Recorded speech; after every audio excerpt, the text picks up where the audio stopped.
La SAS, Société par action simplifiée, la liberté statutaire. Alors voici les abréviations qui seront utilisées sur le support. Et en italique, on verra les exemples de clauses. L'ANSA, l'Association nationale des sociétés par action. Bon, c'est que de la doctrine. AP, action de préférence. Code civil, Code de commerce, Conseil d'État, commissaire aux comptes, comité de coordination du registre du commerce et des sociétés et journal d'annonce légale, le JAL. La SAS, la liberté statutaire, principe de liberté, comparaison SAS, SA, SARL, la liberté statutaire de la SAS, les actions de préférence, acte sous seing privé ou acte authentique des statuts, le contenu obligatoire des statuts et les risques d'une rédaction impropre des statuts. Principe de liberté. Au plan civil, tout ce qui n'est pas interdit est permis ou est susceptible d'être autorisé. C'est le fameux article 5 de la Déclaration des droits de l'homme et du citoyen. Tout ce qui n'est pas interdit est susceptible d'être autorisé. Alors, mon raisonnement est le suivant. Ça, au plan civil, c'est ça. Mais au plan fiscal, j'ai tendance à dire, et je dis, que tout ce qui n'est pas autorisé est strictement interdit. Après, chacun exerce en fonction de son propre degré de risque. En ce qui me concerne, voilà, dès que ce n'est pas autorisé dans le texte fiscal, je ne fais pas. Et le deuxième principe, au plan civil, il n'y a pas de nullité sans texte. À moins d'introduire dans les statuts la nullité, par exemple, d'un acte, voilà, parce que la loi ne le prévoit pas. Principe, les dispositions spéciales l'emportent toujours sur les dispositions générales. Donc, dès lors qu'il y a une spécificité inscrite dans le Code du commerce, elle l'emporte éventuellement sur la disposition inscrite dans le Code civil. La loi spéciale déroge à la loi générale.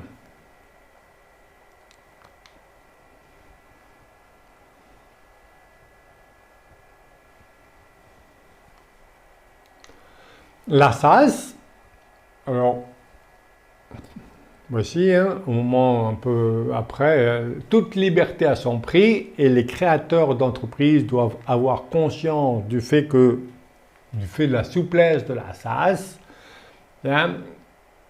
on prend des risques. Alors, je ne partage pas du tout cette opinion.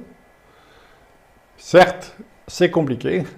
Mais ce n'est pas parce que c'est compliqué que c'est risqué. Évidemment, si on ne maîtrise pas, comme tout, on ne maîtrise pas la conduite d'un véhicule, on risque d'aller dans le fossé au premier virage. Mais si on maîtrise la SAS, il n'y a pas de risque.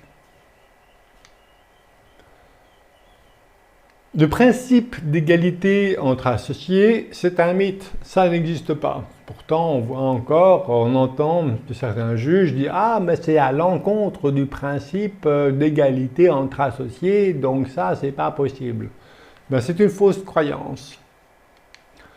Possibilité de créer des actions de préférence et donc de dépréférence.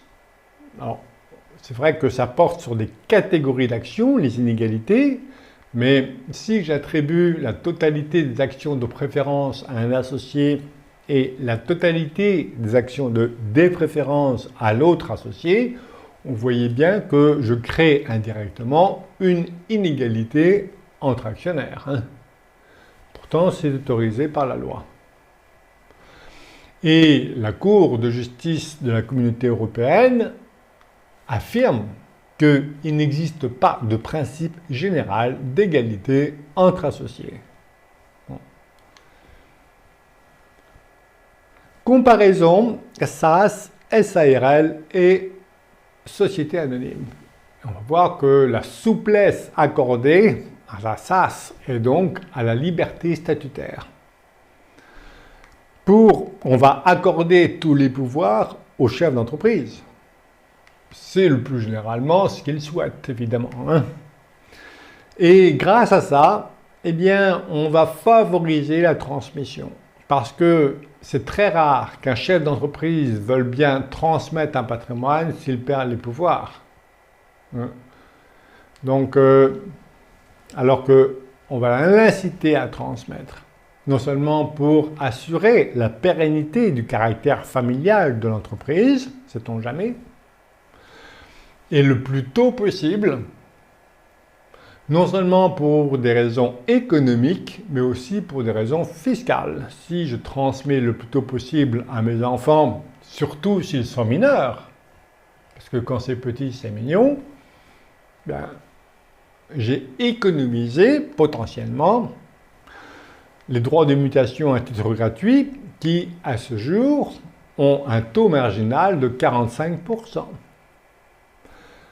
Donc ça, c'est fiscal, mais aussi pour un aspect économique. Plus tôt j'intègre les enfants au capital de la société, plus je transfère la culture de l'entreprise, je les mets sous perfusion des valeurs et de la culture de l'entreprise, et donc plus je crée des chances pour qu'ils aient un jour envie de reprendre l'entreprise et d'en assurer la pérennité du caractère familial.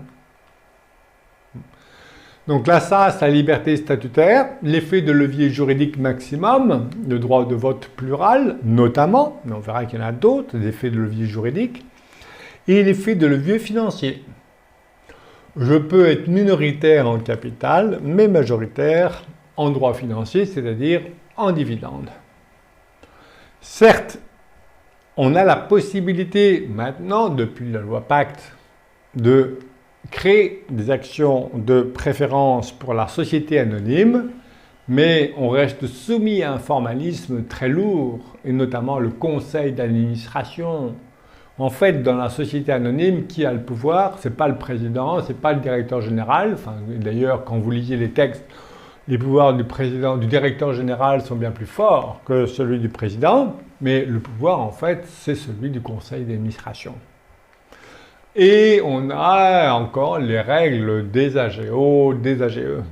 Alors, les AGO, et ça, il n'y a pas de question de possibilité d'y échapper. Et les AGO, c'est plus de 50% des associés du capital. Non. J'écarte. Vraiment, hein. Il convient complètement d'écarter les règles des AGO et des AGE. Quand je vois les statuts, il y a toujours des AGO et des AGE. L'avantage de la SARL, c'est plus léger, moins cher. Et l'avantage principal de la SARL, soi-disant. Soi-disant. Parce qu'on veut voir que quand je fais le calcul de l'ensemble des impôts, des avantages sur les inconvénients, ben on va voir que le régime TMS peut se révéler être un inconvénient.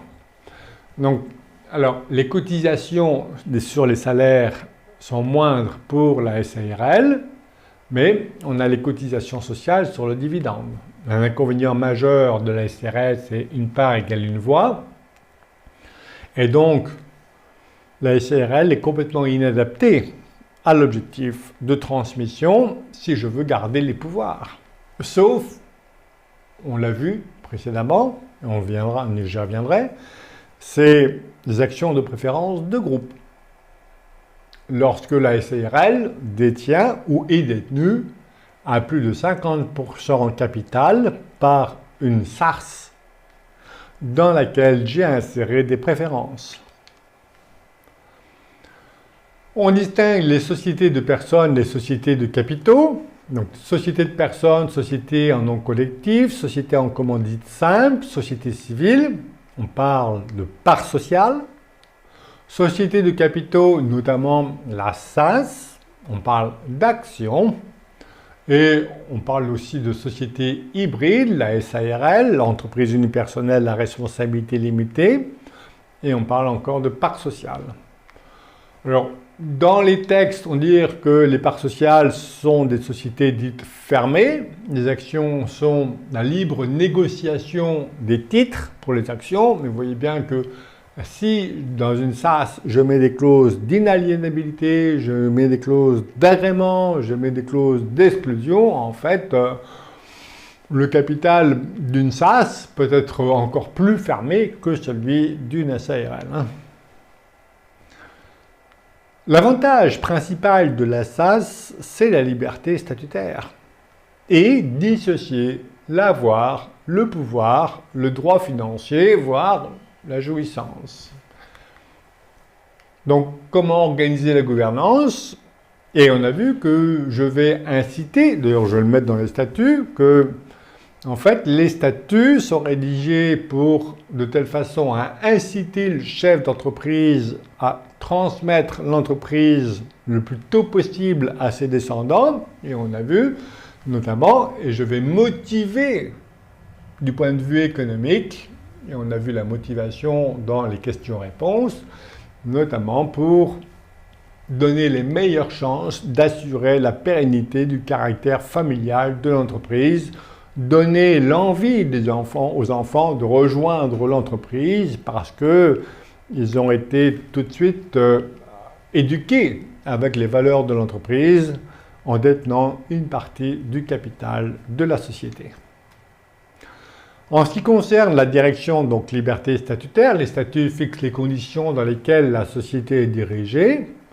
Et pour les associés, on a vu que les statuts déterminent librement les décisions qui sont collectives de celles qui ne le sont pas. Si les décisions sont collectives, on ne peut pas priver un associé de participer aux décisions collectives. Et donc, on va restreindre le champ le plus possible des décisions collectives. Alors, je vois, il y a des spécialistes de la gouvernance d'entreprise qui veulent un fonctionnement démocratique de la société, avec la SAS qui peut le plus, peut le moins. Donc, on va d'abord resserrer complètement, l'être le plus antidémocratique possible. Alors, il ne faut pas dire ça parce que ce n'est pas politiquement correct. Donc, on va dire autocratique possible, parce que si je ferme le plus possible, je peux ouvrir facilement, parce qu'on peut être plus généreux. Hein. Alors que si j'ouvre totalement, je ne pourrai pas restreindre les pouvoirs des associés, parce que notamment la règle est qu'on ne peut pas augmenter les accroissements des engagements d'un associé, sans son consentement, notamment. Donc, ma pratique et le chef d'entreprise. Sinon, vous savez, je rencontre des chefs d'entreprise et puis la plupart du temps, ils ne veulent pas transmettre le capital de l'entreprise, sauf s'ils se sentent proches de la mort, s'il y a un enfant véritablement repreneur, j'attends pas. Plus je vais transmettre, plus je vais consolider l'envie des enfants à vouloir reprendre la trace de ses parents. Et je vais également réaliser des économies fiscales terribles. Voilà. Et donc, je vais introduire dans les statuts au moment de la création, et si ce n'est pas au moment de la création, ben, ça sera une modification statutaire. Les contraintes sont plus exigeantes. Hein. Et puis, bien, je vais introduire des actions de préférence et aussi de dépréférence. On ne sait pas comment peuvent évoluer les relations entre les personnes. Selon moi, le plus grand danger, c'est l'humain. On ne sait pas. Et donc, les amis d'un jour, ou les enfants, bien, peuvent se rebeller contre le dirigeant d'entreprise. Et donc, ce n'est pas favorable à la pérennité de l'entreprise familiale. Hein. Non. Et je vais créer donc des actions de préférence et de dépréférence. Et je vais inscrire dans les statuts la possibilité de modifier notamment bien les catégories. Si je l'ai prévu dans les statuts, je pourrais le faire facilement. Je vais pouvoir, on verra hein, dans le détail, par exemple, en cas de mésentente avec un associé, bien, des actions de préférence qui, là, vont passer en dépréférence. Vous voyez, par exemple. Avec également des clauses d'exclusion. Mais si je n'ai pas envie de l'exclure, ben, je vais le maintenir dans la société avec des actions de dépréférence. Et je vais totalement contrôler le capital par des clauses d'agrément, des clauses d'inaliénabilité qui sont très puissantes, ces clauses d'inaliénabilité, parce que toute cession d'actions considérée comme inaliénable va entraîner l'annulation de la cession. Et on va pouvoir également introduire des clauses d'exclusion. Il va falloir expliquer dans les statuts les motifs d'exclusion. On n'a pas, avec la SAS, les contraintes de la société anonyme ou de la SARL. Et voici les grosses contraintes, notamment de la société anonyme. Ben, le chef d'entreprise est en liberté surveillée, notamment avec le pouvoir du conseil d'administration, révocable ad nutum, le président d'une société anonyme. Avec une SAS, c'est la liberté statutaire. On a vu que les décisions sont prises par le... Je vais instaurer dans les statuts, c'est toujours la liberté statutaire, des hiérarchies de décision. Et en dernier recours, je mettrai les décisions collectives et uniquement celles pour lesquelles la loi oblige au vote et à la participation de tous les actionnaires. Et on a vu certaines opérations capitales, transformation de notre société, nomination du commissaire aux comptes, approbation des comptes, voilà. Sinon, toutes les autres décisions ne seront pas qualifiées de collectives et ne nécessiteront pas l'intervention des associés. Pour la SARL, là aussi, j'ai l'obligation légale des AGO, des AGE, et aussi la forte contrainte, une part égale une voix. Tiens, hier encore, j'ai des personnes qui veulent absolument conserver le régime TNS de la SARL. Mais ils veulent impérativement transmettre l'entreprise à leurs enfants. S'ils veulent transmettre en SARL et ils veulent conserver les pouvoirs, ils ne peuvent transmettre que 49% du capital. Les restes, 51%, seront transmis au décès, avec un coût fiscal très lourd. Et encore, est-ce qu'il y aura toujours le bénéfice éventuellement du pacte du trade qui permet de pratiquer un abattement de 75% de la base taxable au droit de mutation à titre gratuit? C'est l'erreur. Et quand on regarde les économies des TNS et de celles de la transmission, il n'y a pas photo. Voilà. Mais les habitudes. Donc, comparaison des sociétés commerciales, les principales formes juridiques, la SARL, la société anonyme classique, sans conseil de surveillance, et la SAS. Nombre d'associés. Donc, nombre d'associés, bien, pour la SAS, 1 au minimum, la SASU. Alors, ce n'est pas ma pratique. Je ne fais jamais de SASU. Vous avez vu que ma pratique, c'est de mettre les enfants le plus tôt possible au capital de la société. Donc, SASU si le chef d'entreprise n'a pas d'enfants, certes, mais sinon, allez, une SAS. Capital, 1 euro minimum, comme pour la SARL. Apport en nature, oui, comme pour la SARL et pour la société anonyme. Capital variable, oui, il peut l'être, contrairement à la société anonyme. Les apports en industrie, oui, si les statuts le prévoient, mais je n'ai pas l'utilité parce que je crée des préférences directement. Offre au public, pour la SAS, c'est interdit. Non. Il faut aller en société anonyme. Aussi, pour la SAS, l'interdiction d'offre au public de titres financiers. Mais la SAS peut obtenir un financement, notamment offrir des titres sur le montant total par investisseur et par offre distincte dépasse 100 000 euros, offrir des titres de la valeur nominale de chacun de ces titres dépasse 100 000. Donc oui, pas d'introduction en bourse pour la SAS, mais financement possible par du capital risque notamment. Direction, liberté statutaire. La SARL, on a obligatoirement un gérant personne physique qui peut être associé ou non. Pour la société anonyme, j'ai l'obligation d'un conseil d'administration, plus ici, on va avoir les AGO et les AGE. Alors que pour la SAS, pas du tout. La seule contrainte, c'est que je ne peux avoir qu'un seul président. Mais avantage, le président peut être une personne morale associée, et l'utilité est grande, notamment avec l'utilisation d'un pacte du travail transmission.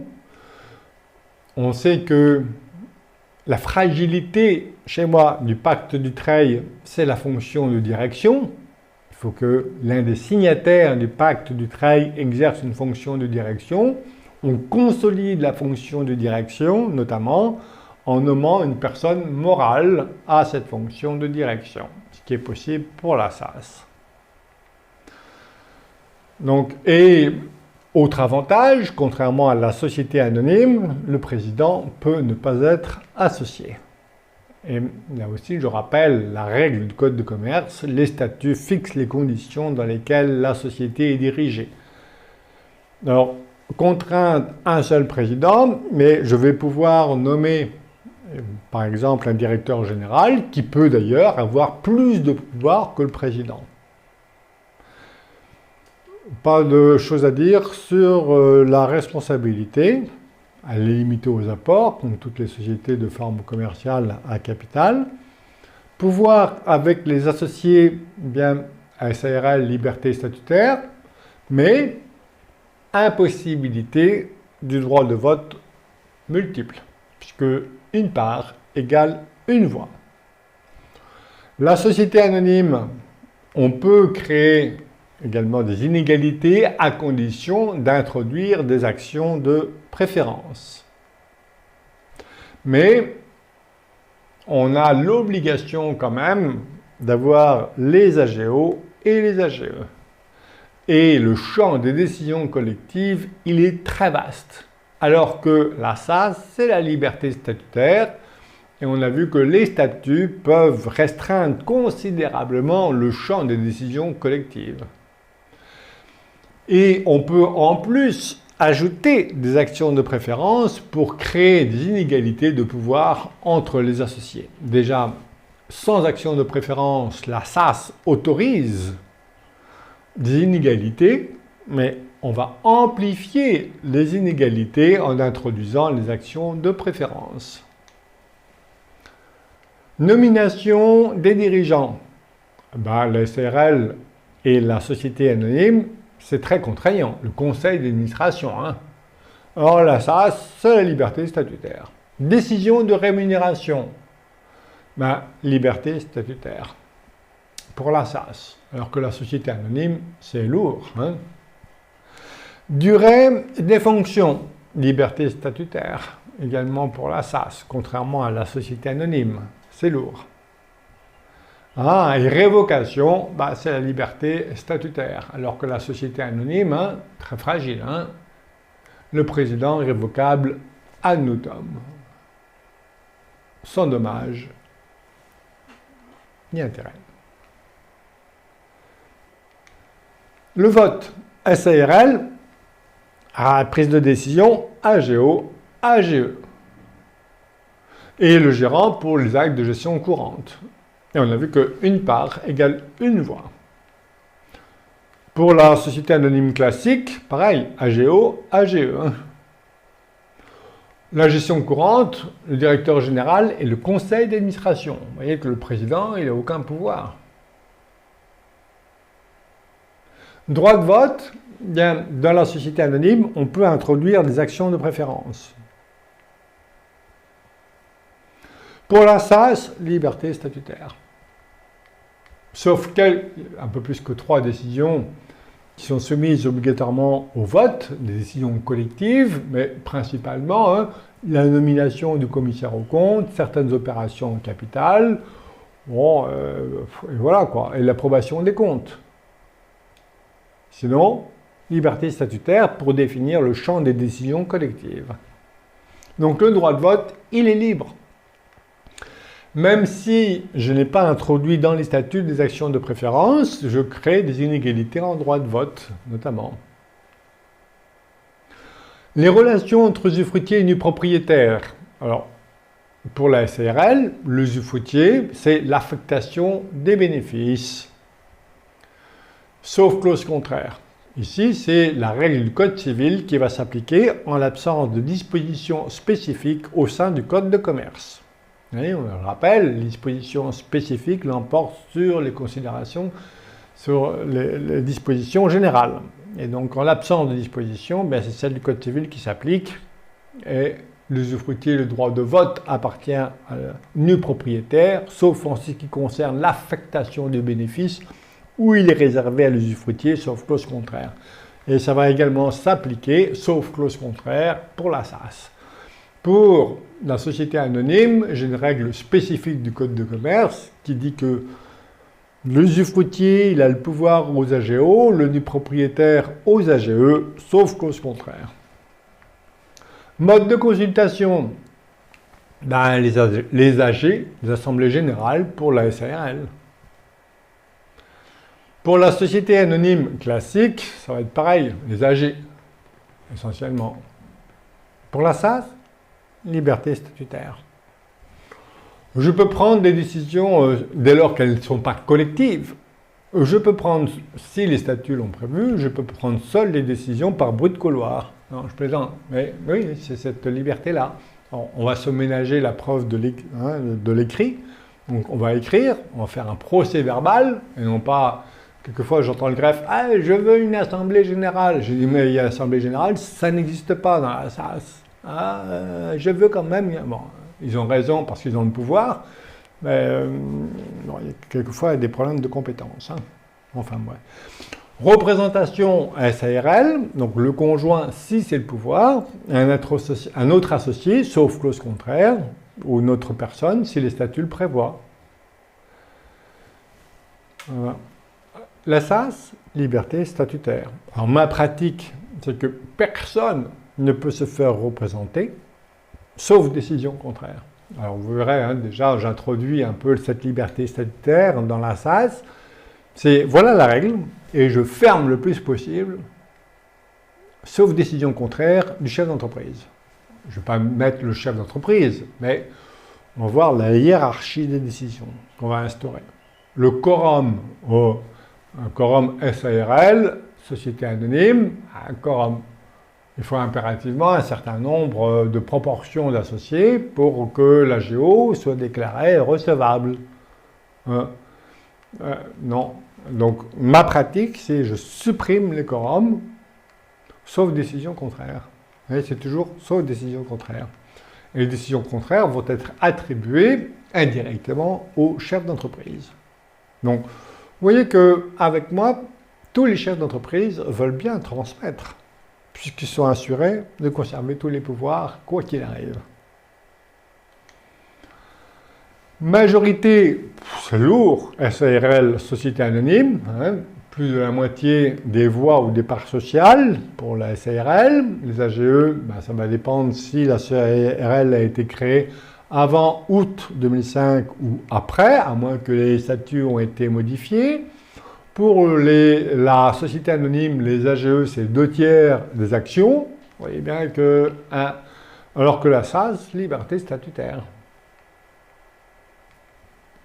Et il n'y a pas d'AGO, pas d'AGE, chez moi. Modification des statuts, attention, pour la SAS, c'est l'unanimité, sauf clause contraire.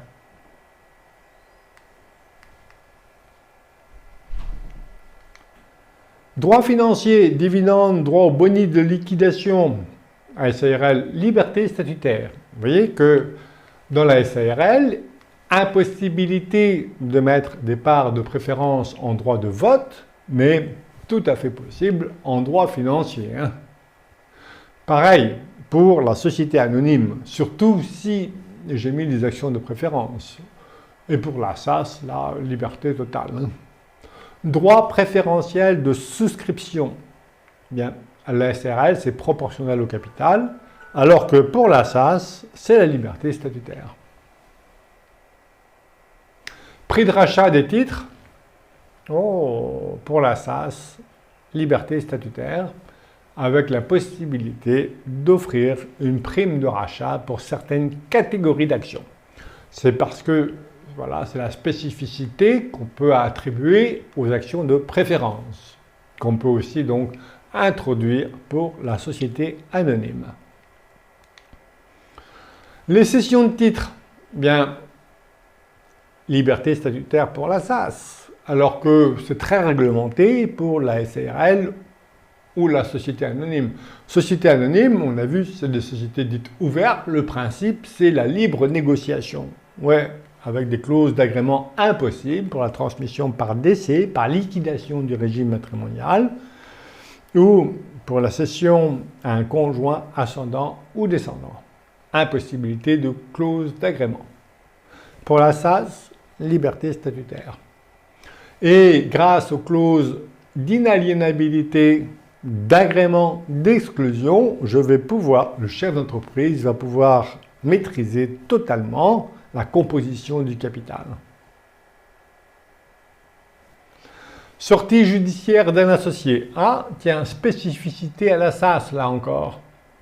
Lorsqu'un associé obtient auprès du juge l'autorisation de sortie, parce que chez moi, il est impossible de sortir. Mais quand bien même il irait au tribunal et il obtiendrait l'autorisation de sortie, avec la SAS, voilà. Alors, il y a une erreur ici. Il n'y a pas d'obligation de rachat pour la SAS. Il y a une obligation de rachat pour la société anonyme, pour la SARL. Un associé autorisé à se retirer, bien, il a droit au remboursement de la valeur de ses titres. Bien, pas pour la SAS.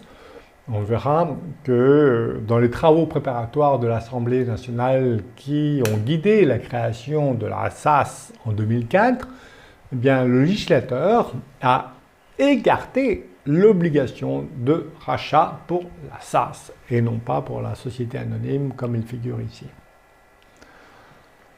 Forme de cession par virement de compte à compte pour la SAS, s'agissant d'actions, et en termes de fiscalité, cession d'actions, en termes de droit d'enregistrement, c'est plus favorable pour les actions que pour les parts de SARL. Contrôle, commissaire aux comptes, donc CAC, commissaire aux comptes, si 2 des 3 conditions sont remplies, maintenant toutes les formes juridiques sont alignées, salarié supérieur à 50, bilan supérieur à 4 millions et chiffre d'affaires hors taxe supérieur ou égal à 8 millions d'euros. Convention réglementée. Alors pour la SAS, c'est un contrôle a posteriori par les associés.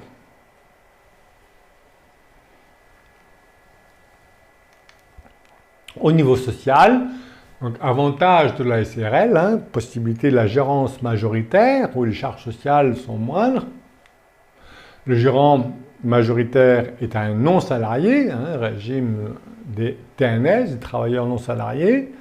La SAS, le président, est assimilé à salarié, sauf en ce qui concerne les ascétiques. Et régime social des associés, salarié, ici pour une SAS, s'il y a un contrat de travail. Au plan fiscal, imposition des bénéfices, c'est à peu près la même chose, avec la possibilité d'opter pour l'impôt sur le revenu pour 5 exercices. Pour la SARL, on peut opter ici aussi pour la SARL dite de famille. Déduction rémunération du dirigeant, donc pas de spécificité pour une forme de société. Régime fiscal, voici le traitement des salaires, l'avantage pour la SARL, le régime des TNS. Mais attention, parce que le dividende est imposé aux charges sociales. Alors, évidemment, quelquefois on va créer une holding parce que le dividende versé à une personne morale associée n'est pas taxé aux charges sociales jusqu'alors. Mais si on crée une holding pour ça, on peut s'interroger sur l'abus de droit. Voici la hiérarchie. S'il s'agit d'une société anonyme avec conseil d'administration, le CA, hein, et on a le cumul, ici, président, préside le conseil d'administration, représentant légal, qui a un rôle exécutif. On a le directeur général, également. Ouais, le président peut cumuler avec le rôle de directeur général. On a le président, directeur général. On peut avoir des directeurs généraux délégués. Voilà, avec le pouvoir du conseil d'administration, c'est lui qui nomme et révoque le président et le directeur général. Et c'est l'assemblée générale qui nomme et révoque le conseil d'administration. C'est lourd. Et on se rend compte qu'en fait, le pouvoir, il est concentré dans les mains du conseil d'administration. C'est très démocratique comme forme juridique. Et cette démocratie n'est pas forcément voulue par le chef d'entreprise. Voici la hiérarchie en ce qui concerne la SA avec conseil de surveillance, qui est préconisée par tous les spécialistes de la gouvernance d'entreprise, ou pour la plupart, pas tous, pas moi en tout cas, parce que quand on s'aperçoit que le client est dans ces situations-là, ils veulent à un moment donné tous s'en sortir. Parce que la répartition, le partage des pouvoirs entre le président et le conseil de surveillance, il est intenable. Voilà. La démocratie n'est pas la forme la plus adaptée pour diriger une entreprise. En général, il faut un pouvoir fort. D'ailleurs, c'est ce qui caractérise le plus souvent les entreprises familiales. Modification des statuts, unanimité si l'augmentation des engagements d'un associé. Mais pour la SAS, on a vu que le principe, il faut l'unanimité des actionnaires pour modifier les statuts, sauf clause contraire. Et donc on a tout intérêt, bien sûr, à écarter systématiquement la règle de l'unanimité. La seule contrainte, c'est que l'unanimité, l'accord de l'associé pour lequel on accroît ses engagements, il devra donner son accord, il est indispensable. Mais sinon, on va toujours prévoir dans les statuts à écarter la règle de l'unanimité. Entreprise IR-IS, à l'IR de plein droit, voici les différentes formes juridiques qui peuvent opter pour l'IS pour la plupart d'entre elles, sauf pour la société civile de moyens. Mais sinon, elles peuvent pratiquement toutes opter pour l'IS, et notamment la société civile, patrimoniale, société civile. Les entreprises à l'IR, à l'IS de plein droit, donc les sociétés de forme commerciale, à responsabilité limitée notamment, donc la SAS, qui peut opter pour l'IR pour 5 ans maximum. C'est peut-être intéressant quand il y a des déficits très forts les premières années, notamment dans le milieu de construction hôtelière par exemple.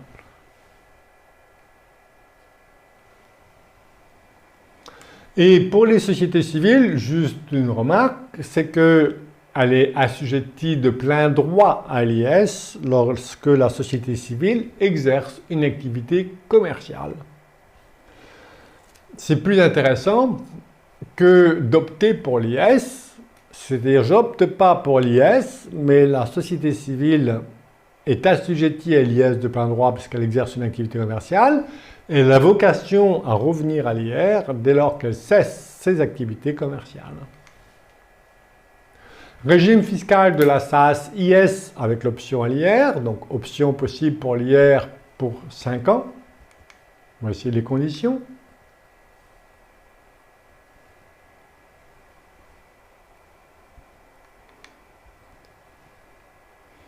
Et l'accord de tous les actionnaires pour l'option. SAS à l'IS, puis option pour l'IR dans les 5 ans de la création. Donc pour la société, on a les effets fiscaux de la cessation d'entreprise, avec comme conséquence l'imposition immédiate des bénéfices d'exploitation de l'exercice en cours, des bénéfices qui étaient placés en sursis d'imposition et imposition des plus-values latentes. Possibilité de sursis si pas de modification apportée aux écritures comptables et si l'imposition des bénéfices reste possible sous le nouveau régime fiscal.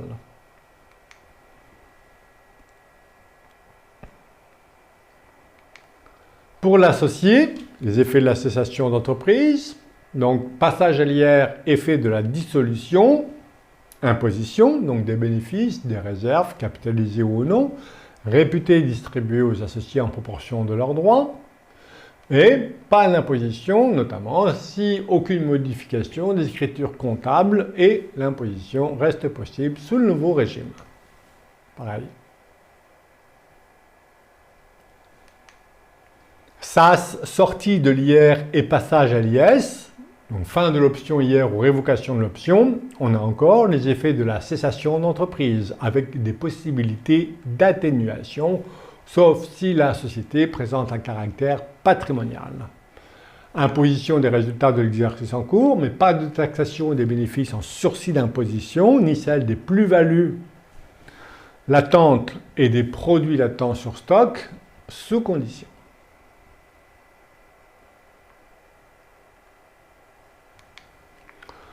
Et les formalités à accomplir au moment de l'option à l'IR.